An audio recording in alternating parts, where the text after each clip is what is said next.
નમસ્કાર દર્શક મિત્રો, આપ જોઈ રહ્યા છો કે ન્યૂઝ અને આપણી સાથે હું છું હાર્દિક સિંહ રાજપૂત। સમાચારો પર નજર કરતા પહેલા જોઈએ હેડલાઇન્સ।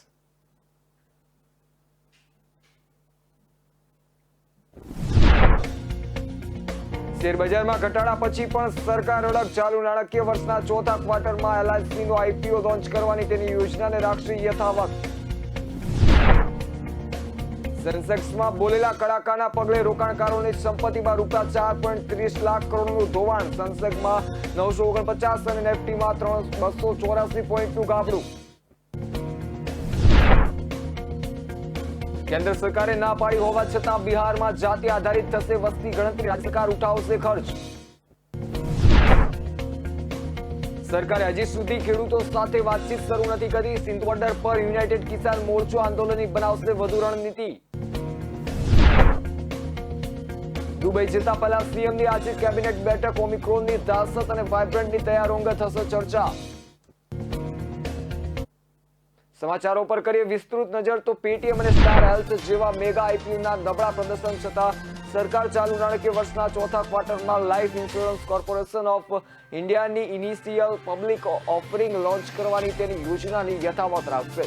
નવા કોવિડ વેરિયન્ટની શોધી બાદ શેરબજારમાં આવેલા ઘટાડા પછી પણ સરકાર પોતાના નિર્ણય પર અડગ છે। વીમા કંપનીએ ડ્રાફ્ટ રેડ હેરિંગ પ્રોસ્પેક્ટ અને વર્તમાન નાણાકીય વર્ષ માટે તેના અર્ધવાર્ષિક પરિણામોના સંદર્ભમાં આધારભૂત કામગીરી કરી છે। મિલીમેન એડવાઇઝર્સ કન્સલ્ટિંગ એક્ટિવિટી આ મહિનાના અંતમાં સત્તાવાર રીતે તેનો રિપોર્ટ સબમિટ કરે તેવી અપેક્ષાઓ છે। બેન્કર્સે ચોથા ક્વાર્ટરમાં આઈપીઓ માટે સંભવિત રોકાણકારો સાથે પ્રારંભિક બેઠકો કરી છે।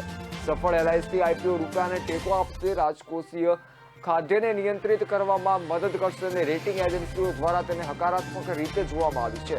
આઈપીઓની સફળતાનો આધાર યોગ્ય કિંમત પર રાજ્ય સરકાર આઈપીઓ સાથે આગળ વધી રહી છે તેવા સંકેતમાં department of investment and public estate મેનેજમેન્ટે આ અઠવાડિયે આઈપીઓ પ્રક્રિયા માટે પીઆર ફર્મની નિમણૂક કરી છે।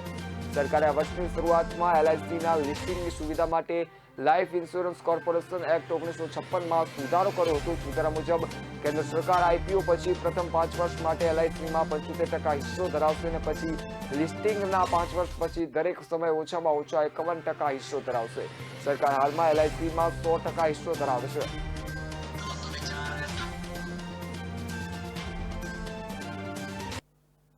ભારત સરકાર સહિત વિશ્વભરમાં કોરોનાના નવા વેરિયન્ટ ઓમિક્રોનને ઝડપથી પ્રસરતા વૈશ્વિક વૃદ્ધિ પુનઃરૂંધાવાની દહેશત સહિતના અન્ય પ્રતિકૂળ અહેવાલો પાછળ વિદેશી રોકાણકારો સહિત ચોમેરથી આવેલા વેચવાલીના દબાણ પાછળ આજે બીએસસી સેન્સેક્સમાં 949 અને એનએસસી નિફ્ટીમાં 284 પોઈન્ટનું ગાબડું નોંધાયું છે। જો વાત કરવામાં આવી તો કે આજે રોકાણકારોની સંખ્યામાં એમ કહેવાય કે નોંધાયું છે ₹4.30 લાખ કરોડનું ધોવાણ થયું છે। ઓમિક્રોનના સતત વધતા કેસની બીજી તરફ ઊંચા ફુગાવા તેમજ યુએસ ફેડરલ દ્વારા બોન્ડિંગની વાત કરવામાં આવે તો કે બાઇંગ પ્રક્રિયા પર બ્રેક મારવાના સંકેતોની બજાર પર પ્રતિકૂળ અસર હતી। આ ઉપરાંત ચીનનું અર્થતંત્ર મંદ પડતા ચાઇનીઝ સેન્ટ્રલ બેંક રિઝર્વ રેશિયામાં ઘટાડો કર્યાના અહેવાલોની પણ બજાર પર અસર જોવા મળી હતી। મુંબઈ શેરબજાર ખાતે આજે કામકાજનો પ્રારંભ મક્કમ ટોને થયા બાદ ઉપરોક્ત પ્રતિકૂળ અહેવાલો પાછળ ચોમેરથી વેચાવલીના દબાણ પાછળ સેન્સેક્સ ઇન્ટ્રાડે 1000 પોઈન્ટથી વધુ તૂટી 56,687 સુધી પટકાયા બાદ કામકાજના અંતે 949.32 પોઈન્ટ ઘટી 5,647.14ની સપાટીએ નરમ રહ્યો હતો। એનએસઈ ખાતે પણ વેચાવલીના ભારે દબાણે નિફ્ટી ઇન્ટ્રાડે 17,000ની સપાટી ગુમાવી 16,891 સુધી પટકાયા બાદ કામકાજના અંતે 284.45 પોઈન્ટ તૂટી 16,912.25ની સપાટીએ નરમ રહ્યો હતો। સંસદમાં બોલેલા કડાકાને પગલે આજે રોકાણકારોની સંપત્તિમાં ₹4.30 લાખ કરોડનું ધોવાણ થતા અંતે ₹256.72 લાખ કરોડ રહ્યું છે। વિદેશી રોકાણકારો દ્વારા આજે ₹3,361 કરોડની વેચાવલી હાથ ધરાતી છેલ્લા 12 દિવસમાં તેઓએ કુલ ₹44,365 કરોડની વેચાવલી હાથ ધરી છે।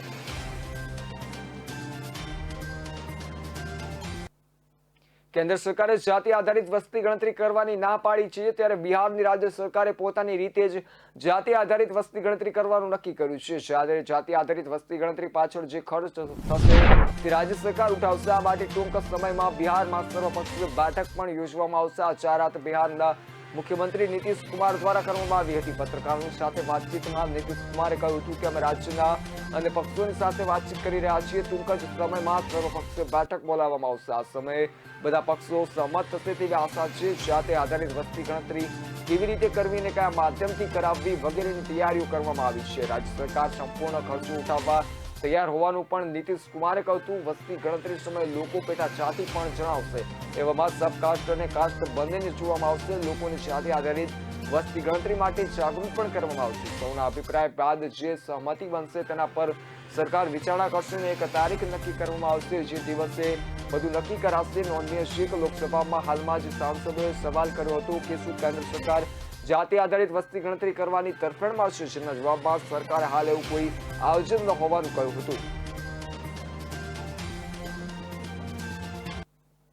લઘુત્તમ ટેકાના ભાવ પર કાયદો ઘડવા સહિતની શું માંગણીઓ પર ચર્ચા કરવાની ખેડૂતોની માંગ પર હજુ સુધી સરકાર તરફથી કોઈ વધુ પગલાં લેવામાં આવ્યા નથી। 5 સભ્યોની સમિતિને હજી સુધી કેન્દ્ર સરકાર તરફથી કોઈ માહિતી મળી નથી। 21 નવેમ્બરના રોજ સંયુક્ત કિસાન મોરચા એમએસપી પર કાયદો બનાવવા સહિત 6 માંગણીઓ પર ચર્ચા કરવા માટે વડાપ્રધાનને ખુલ્લો પત્ર લખ્યો હતો। યુનાઇટેડ કિસાન મોરચો આજે એટલે કે મંગળવારે સિંધુ બોર્ડર પર અગાઉના કાર્યક્રમ હેઠળ આંદોલનને ઉગ્ર બનાવવા માટે ભાવિ વ્યૂહરચના કરશે। યુનાઇટેડ કિસાન મોરચા દ્વારા સરકાર સાથે મંત્રણા કરવા માટે રચવામાં આવેલી 5 સભ્યોની સમિતિને હજી સુધી કેન્દ્ર તરફથી કોઈ માહિતી મળી નથી અને તેથી મોરચાની મંગળવારે મળેલી બેઠકમાં અંગેના ભાવિ પગલાં વિશે ખેડૂતોનું આંદોલન નિર્ણય લેવામાં આવશે। એસકેએમ દ્વારા જારી કરવામાં આવેલા નિવેદનમાં માહિતી આપવામાં આવી છે। એસકેએમના નેજા હેઠળના ખેડૂત સંગઠનોએ જણાવ્યું હતું કે લઘુત્તમ ટેકાના ભાવ પર કાનૂની બાંયધરી, ખેડૂતો સામેના બનાવટી કેસ પાછા ખેંચવા અને આંદોલન દરમિયાન માર્યા ગયેલા ખેડૂતોના પરિવારોના પુનર્વસન માટે આંદોલન વધુ તીવ્ર બનાવવાની જરૂર છે। યુનાઇટેડ કિસાન મોરચાએ પહેલેથી જ નક્કી કર્યું હતું કે જો સરકાર ખેડૂતોની માંગણીઓ પર સત્તાવાર લેખિત ખાતરી નહીં આપે તો ખેડૂતોનું આંદોલન ચાલુ રહેશે। સરકારને 2 દિવસનો સમય આપવામાં આવ્યો હતો પરંતુ કોઈ પહેલ નથી થતી, જેને લઈને મોરચો હવે આંદોલનને ઉગ્ર બનાવવાની રણનીતિ પર કામ કરશે। મંગળવારે મળનારી બેઠકમાં સર્વાનુમતે વિચારણા કરવામાં આવશે।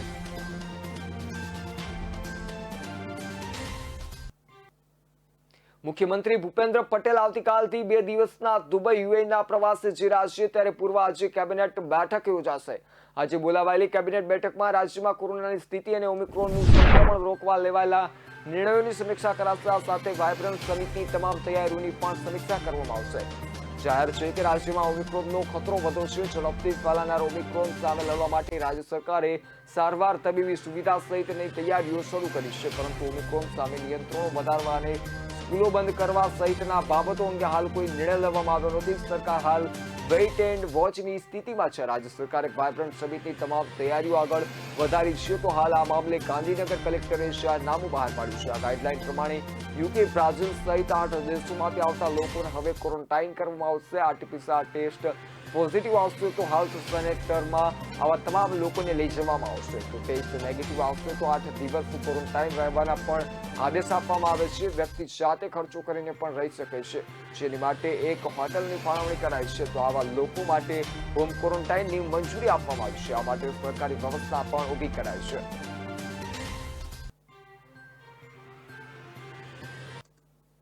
ઓમિક્રોન સાથે ભારતમાં કોરોનાની ત્રીજી લહેર ફેબ્રુઆરીમાં ત્રાટકી શકે છે। તેના પગલે કોરોનાના કેસોની દૈનિક સંખ્યા પ્રતિદિન 1.5 લાખથી વધી રહી છે। જોકે પરંતુ તેની અસર બીજી લહેર કરતા હળવી હશે, એમ કોવિડ-19 ટ્રેજેક્ટરીના મેથેટિશિયન પ્રોજેક્શન સાથે જોડાયેલા આઈઆઈટીના વૈજ્ઞાનિક મહિન્દ્ર અગ્રવાલે જણાવ્યું હતું। વડાપ્રધાને જણાવ્યું હતું કે દેશની 50%થી વધારે પુખ્ત વસ્તીને રસીના બંને ડોઝ મળી ચૂક્યા છે। આ મહત્વનું સીમાચિહ્ન છે, પણ આ હાંસલ કર્યા પછી પણ આપણે ઢીલા પડવાનું નથી। કોરોના સામેની લડત જારી જ રાખવાની છે। સમગ્ર દેશમાં સોમવારે કોરોનાના કુલ 8,306 કેસો પોઝિટિવ આવ્યા હતા। આ સાથે ભારતમાં કોરોનાના કેસોનો કુલ આંકડો 3,46,41,561 સુધી પહોંચ્યો છે, જ્યારે સક્રિય કેસોનો આંકડો ઘટીને 98,512 થયો છે, જે છેલ્લા 552 દિવસોનો નીચો આંકડો છે।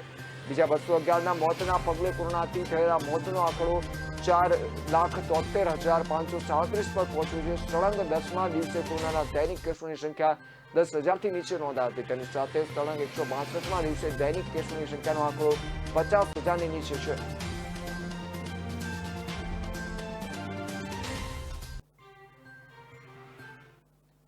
ભારતીય મૂળના અમેરિકન સીઈઓએ ઝૂમ એપ્લિકેશન પર એક સાથે 900 કર્મચારીઓની હાકલપટ્ટી કરીને અમેરિકાના વર્કપ્લેસમાં તોફાન મચાવી દીધું છે. રોકાણકારોએ કંપનીમાં $75 કરોડ રોકાણ કર્યું હોવા છતાં પણ સીઈઓએ બજારની નબળી સ્થિતિ, કથળેલી ઉત્પાદકતા અને નબળી કામગીરીના આધારે કર્મચારીઓને હાકલપટ્ટી કરી હતી. મોર્ગેજ કંપની બેટર.કોમના સીઈઓ વિશાલ ગર્ગે એક સાથે 900 કર્મચારીઓની કરેલી હાકલપટ્ટી ચર્ચાનો વિષય બની છે. સોશિયલ મીડિયા પર તેની જબરજસ્ત ચર્ચા ચાલી રહી છે. કર્મચારીઓએ પણ જણાવ્યું હતું કે ક્રિસમસ નજીકમાં છે ત્યારે આ પ્રકારનું પગલું અત્યંત ક્રૂર ગણી શકાય.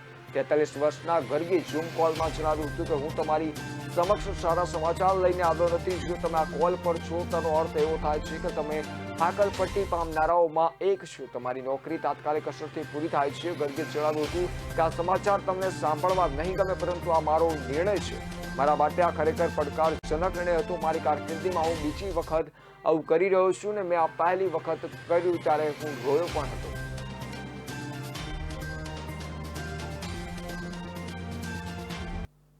અત્યારે હાલ સમય થયો છે એક વિરામ બાદ ફરી મળીશું.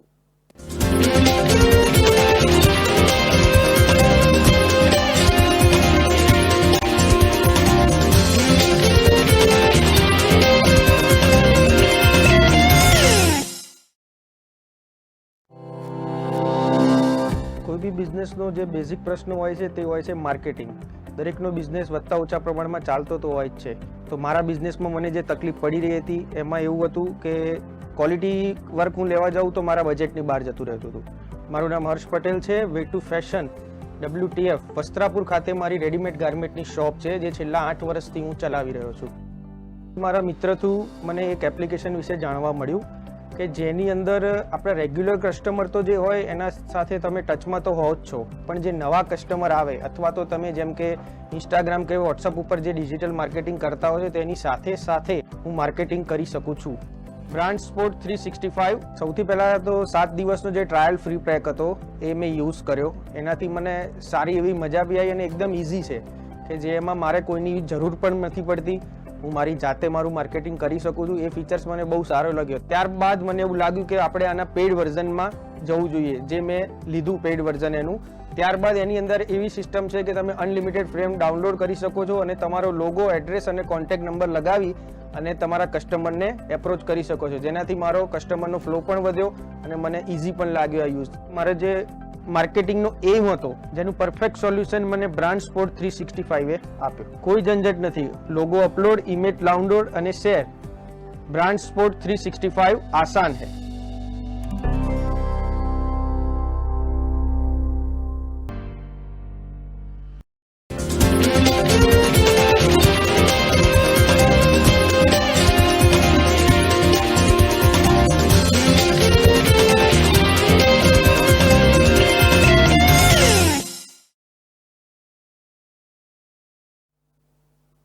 વિરામ બાદ આપનું સ્વાગત છે. નજર કરીએ આગળના સમાચારો પર. તો અમેરિકામાં કોરોના સંક્રમણનું રાજકીય કનેક્શન સામે આવ્યું છે.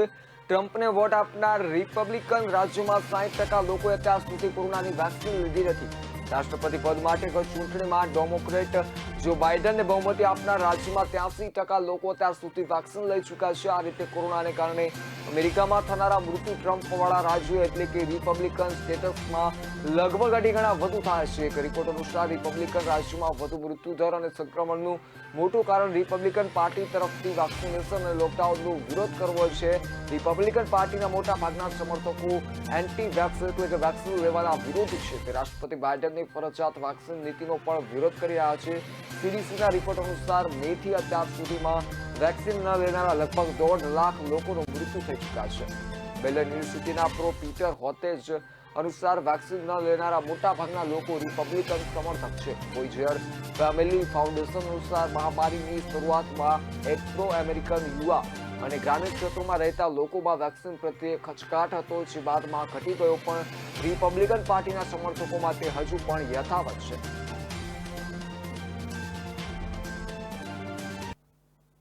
રાજકોટમાં ઓમિક્રોન વેરિયન્ટને લઈને તંત્ર એલર્ટ પર છે. તે રાજકોટના એક પ્રૌઢ કે જે યુકેથી આવ્યા છે તેમનો રિપોર્ટ પોઝિટિવ આવતા હડકંપ આવ્યો છે. જોકે આ દર્દી હજુ રાજકોટ પહોંચ્યા જ નથી અને દિલ્હી એરપોર્ટ પર જ અટકાવી દેવાયા છે. 55 વર્ષના પ્રૌઢ યુકેની ફ્લાઇટથી દિલ્હી એરપોર્ટ પર ઉતર્યા હતા અને ત્યાંથી રાજકોટ શહેરમાં વોર્ડ નંબર 12માં અંકુરનગરમાં પોતાના ઘરે જવાના હતા. એરપોર્ટ પર વેક્સિન સર્ટિફિકેટ ચકાસ્યા હતા, જેમાં તેઓએ એસ્ટ્રાઝેનેકા રસી કે જે ભારતમાં કોવિશિલ્ડ તરીકે વિકસિત કરાઈ છે તેના 3 ડોઝ લીધા હોવાનું નોંધાયું હતું. કોરોનાને લગતા કોઈ પણ લક્ષણો પણ જોવા મળ્યા નહોતા. આમ છતાં નિયમ મુજબ ટેસ્ટ કર્યા હતા, જેમાં એસિટોસ્મિક પોઝિટિવ આવ્યા છે. લક્ષણો ન હોવાથી હોસ્પિટલને બદલે તેમને ક્વોરન્ટાઇન ફેસિલિટીમાં દાખલ કરાયા છે. તેમની સાથે આવેલી અન્ય એક વ્યક્તિ પણ કોરોનાના 3 ડોઝ લીધા છે. તેમજ હાઈ રિસ્ક દેશમાંથી આવતા હોવાથી ઓમિક્રોનથી શંકાએ જીનોમ સિક્વિસિંગ કરાશે. તબીબી અધિક્ષક ડોક્ટર RS ત્રિવેદીએ જણાવ્યું હતું કે ઓમિક્રોન વેરિયન્ટના દર્દીઓને કોવિડ દર્દીઓ કરતા અલગ રાખવાની ગાઈડલાઇન છે, જેને ધ્યાને લઈને કોવિડ હોસ્પિટલ પહેલા માળે અલાયદા 100 બેડનો ઓમિક્રોન આઇસોલેશન વોર્ડ ઉભો કરાયો છે. સમરસ હોસ્પિટલ, હોસ્ટેલ અને કેન્સર હોસ્પિટલમાં પણ દર્દીઓ દાખલ કરવાની તૈયારીઓ છે. મનપાની તૈયારીઓ વિશે નાયબ મ્યુનિસિપલ કમિશનર આશિષ કુમારે જણાવ્યું હતું કે વેક્સિનેશન પર ધ્યાન આપીને વધુમાં વધુ લોકોને બંને ડોઝ મળી જાય તે માટે પ્રયત્ન ચાલી રહ્યા છે. જે વિદેશથી આવેલા છે તે પૈકી હાઈ રિસ્ક દેશોમાંથી આવતા પ્રવાસીઓને 1 સપ્તાહ પૂરું થતું હોવાથી તેમના પણ સેમ્પલ લેવાઈ ગયા છે અને રિઝલ્ટની રાહ જોવાઈ રહી છે.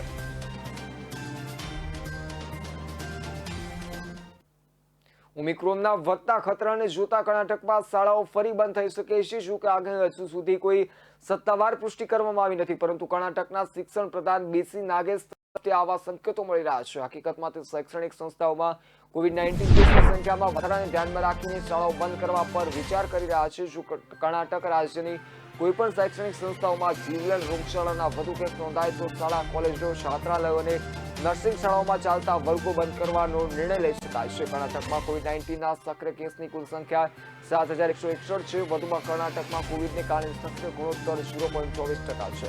ઓમિક્રોન વેરિયન્ટ કર્ણાટકમાં ફેલાઈ રહ્યો છે. તાજેતરમાં અહીંના ચિકામગાલુરુમાં રહેણાંક શાળાના 59 વિદ્યાર્થીઓ અને 10 સ્ટાફે COVID-19 માટે સકારાત્મક પરીક્ષણ કર્યું છે. રોગચાળાના ફેલાવા સામે લડવા માટે સ્ટાફ તેમજ શૈક્ષણિક સંસ્થાઓના વિદ્યાર્થીઓ પાસેથી વધુ સ્વેબ એકત્રિત કરવામાં આવી રહ્યો છે. તમામ વિદ્યાર્થીઓના કોન્ટેક્ટ ટ્રેસ કરવામાં આવે છે, ટેસ્ટ કરવામાં આવ્યા છે અને શાળાઓને સીલ કરવામાં આવી છે.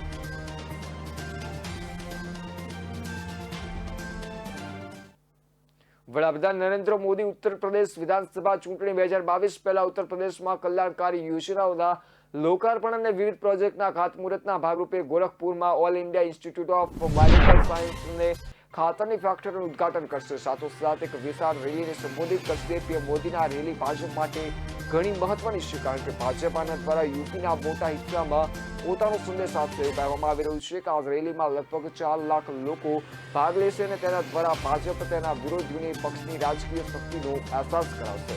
સાથે જ PM મોદી પૂર્વાંચલમાં જ્ઞાતિના સમીકરણો ઉકેલશે. મળતી માહિતી મુજબ PM મોદીની રેલી માટે ઉભા કરાયેલા મંચ પર નિષાદ પાર્ટીના અધ્યક્ષ સંજય નિષાદ અને અપના દળના વડા અનુપ્રિયા પટેલ પણ હાજર રહેશે. આ રેલીમાં CM યોગી આદિત્યનાથ, કેન્દ્રીય સ્વાસ્થ્ય મંત્રી મનસુખ માંડવિયા, નાયબ મુખ્યમંત્રી કેશવ પ્રસાદ મૌર્ય, ડોક્ટર દિનેશ શર્મા અને મેયર સીતારામ જયસ્વાલ સહિત સાંસદો અને કેન્દ્ર અને રાજ્ય સરકારના મંત્રીઓ મંચ પર હાજર રહેશે.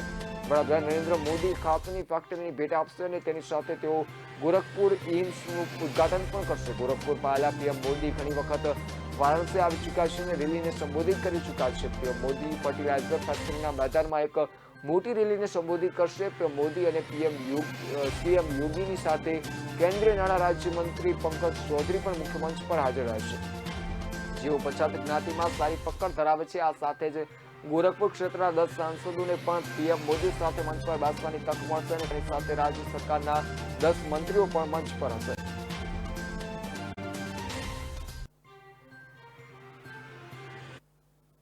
મહારાષ્ટ્ર સરકાર સ્થાનિક ચૂંટણીઓમાં અને પછાત વર્ગોને 27% અનામત આપી શકશે નહીં. સુપ્રીમ કોર્ટે આના પર પ્રતિબંધ મૂક્યો છે. સુપ્રીમ કોર્ટે મહારાષ્ટ્ર સરકારને મોટો ઝટકો આપ્યો છે. સુપ્રીમ કોર્ટના સ્ટે પછી મહારાષ્ટ્ર સરકાર હવે સ્થાનિક ચૂંટણીઓમાં OBC વર્ગને 27% અનામત આપી શકશે નહીં.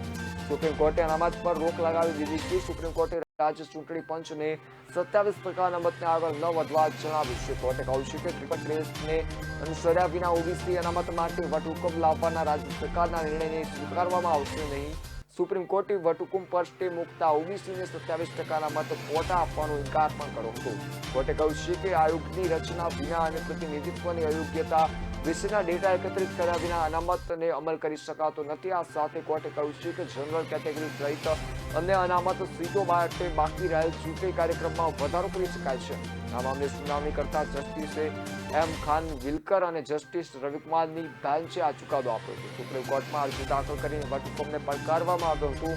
સ્થાનિક ચૂંટણીઓમાં ઓબીસીને 27% અનામત આપવાના નિર્ણયને સુપ્રીમ કોર્ટમાં પડકાર આપવામાં આવ્યો હતો.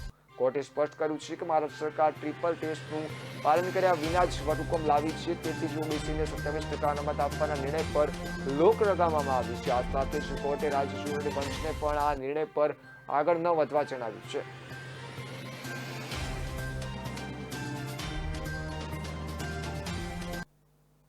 અભિનેત્રી કંગના રનૌત સોશિયલ મીડિયા પર પોતાની કથિત પોસ્ટના સંબંધમાં દિલ્હી વિધાનસભાની પીસ એન્ડ હાર્મની કમિટી સમક્ષ હાજર થવા માટે વધુ સમય માંગ્યો છે. સમિતિના અધ્યક્ષ રાઘવ ચડ્ડાએ સોમવારે માહિતી આપી હતી અને કહ્યું હતું કે રનૌતની નવી તારીખ હવે પછી નક્કી કરવામાં આવશે. ઇન્સ્ટાગ્રામ પર કથિત દ્વેષપૂર્ણ પોસ્ટને લગતી ફરિયાદોને પગલે દિલ્હી વિધાનસભાની પીસ એન્ડ હાર્મની કમિટી અભિનેત્રીને નોટિસ પાઠવીને તેણીને 6 ડિસેમ્બરે હાજર થવાનું કહ્યું છે.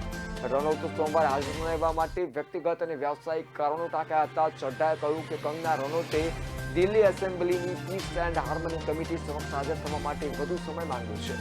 તેમણે આજે કમિટી સમક્ષ હાજર ન રહેવા માટે કેટલાક અંગત અને વ્યાવસાયિક કારણો ટાંક્યા છે. ગયા મહિને અભિનેત્રી કંગના રનૌતને નોટિસ પાઠવીને સમિતિએ એક નિવેદનમાં જણાવ્યું હતું કે ફરિયાદો દાવો કરવામાં આવ્યો છે કે રનૌત તેની ઇન્સ્ટાગ્રામ પોસ્ટમાં શીખ સમુદાયને ખાલિસ્તાન આતંકવાદી તરીકે ઉલ્લેખ કર્યો હતો. શીખ સમુદાય પણ અભિનેત્રી વિરુદ્ધ મુંબઈમાં ફરિયાદો નોંધાવી હતી.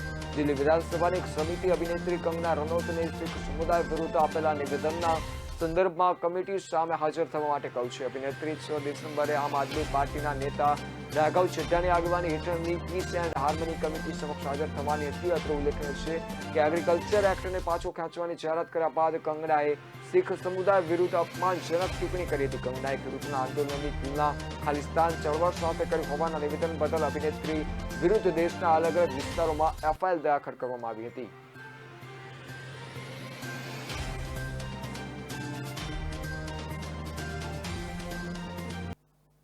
અત્યારે હાલ સમાચારોમાં બસ આટલું જ. વધુ સમાચારો માટે જોતા રહો કે ન્યૂઝ. મને આપશો રજા.